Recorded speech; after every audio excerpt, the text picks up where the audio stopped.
Breaking news from the heart of the British monarchy, where a decision by King Charles has sent ripples through the entire royal establishment and beyond.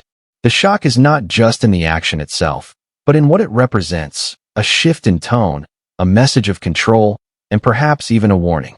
Sarah Ferguson, the Duchess of York, has been effectively exiled from the royal family, and this move has left observers stunned. The implications of this royal reshuffling are staggering.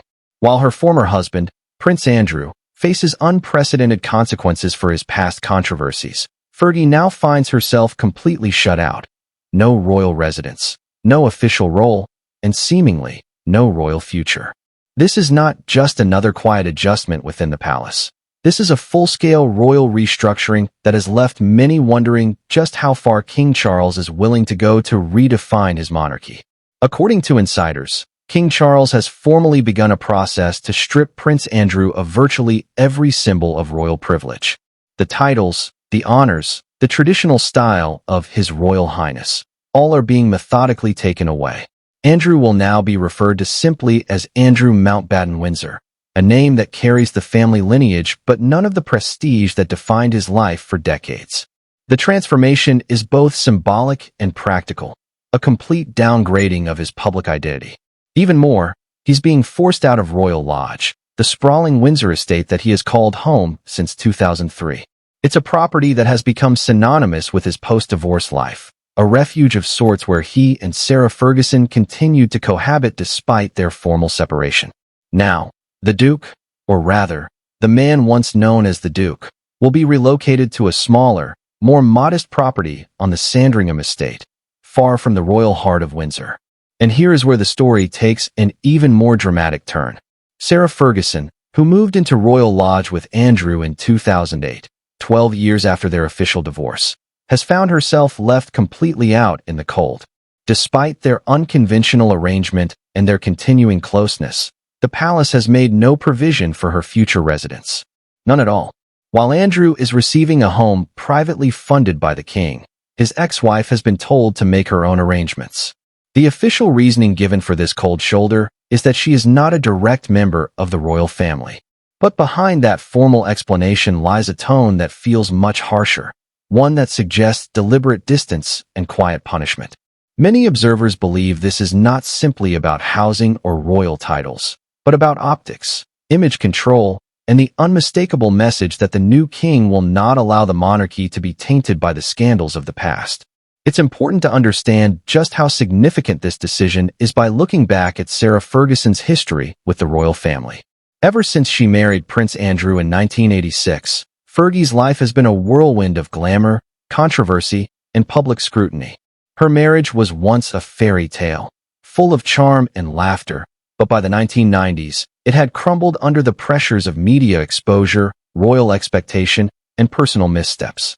Their divorce in 1996 was both messy and highly public, leaving the Duchess of York with her reputation in tatters. Yet, in a twist that puzzled and fascinated the world, Andrew and Sarah remained remarkably close even after the separation.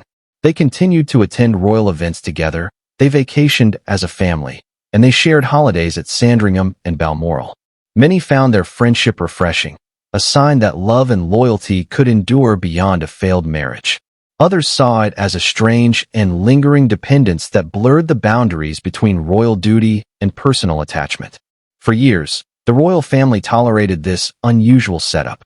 Even as Sarah faced mounting tabloid scandals and endured repeated financial troubles, she was allowed to remain within the royal orbit, close enough to be seen at family gatherings, but never truly embraced as one of them again. But now, under King Charles's leadership, the era of quiet tolerance appears to be over. This king is not merely reigning, he is rebuilding. His goal is to streamline the monarchy, to modernize it, and most importantly, to protect it from any distractions or controversies that could tarnish its image in an increasingly skeptical world. And in that new vision, Sarah Ferguson, with her past headlines and unpredictable charm, no longer fits the mold. The ripple effects of this decision are profound. Andrew's daughters, Princess Beatrice and Princess Eugenie, will retain their titles and privileges as granddaughters of the late Queen Elizabeth II. They remain within the royal fold, albeit in a more subdued and modern capacity. But their mother has no such shield. Stripped of royal protection, Sarah now stands alone. Behind the palace walls, it is said that King Charles has moved with remarkable speed and precision, consulting constitutional and legal experts to ensure that every step of this process aligns with royal protocol. The honors being revoked include Andrew's prestigious Order of the Garter and his Knight Grand Cross of the Royal Victorian Order, both long-standing symbols of royal favor and trust. Removing them is not just administrative, it's personal. It signifies the deliberate erasure of a royal legacy built over decades. Yet amid all this, one crucial fact remains. Prince Andrew has consistently denied any wrongdoing in the scandals that led to his downfall.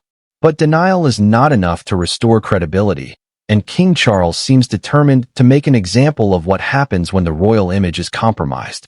The decision not to involve Parliament by abolishing Andrew's dukedom formally was a calculated one. By avoiding an act of Parliament, the king sidestepped public debate and political scrutiny. Instead, he has chosen to act under his royal prerogative, the ancient power that allows him to act swiftly and decisively without external interference. The message is clear. This is a king who will not hesitate to act unilaterally if he believes the integrity of the crown is at stake. And so, Sarah Ferguson finds herself as collateral damage in this royal reset, an unintended casualty in a monarchy that is aggressively shedding its past missteps. Her exclusion from royal housing is not just a personal inconvenience. It is a symbol of her complete disconnection from the institution she once represented. Friends close to Fergie have described her as heartbroken but resilient, determined to rebuild her independence once again. Having reinvented herself many times before, as an author, a philanthropist, a public speaker, she may yet find a new chapter beyond the palace gates. But there's no denying that this moment marks a painful end to decades of proximity to royal privilege. For the monarchy itself, this move signals something much larger.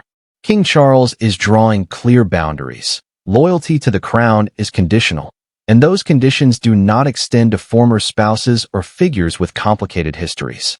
The new reign is defined by control, discipline, and ruthless efficiency. No more sentiment, no more blurred lines between family and duty. Sarah Ferguson's quiet exile stands as a warning to anyone who might threaten the institution's delicate balance.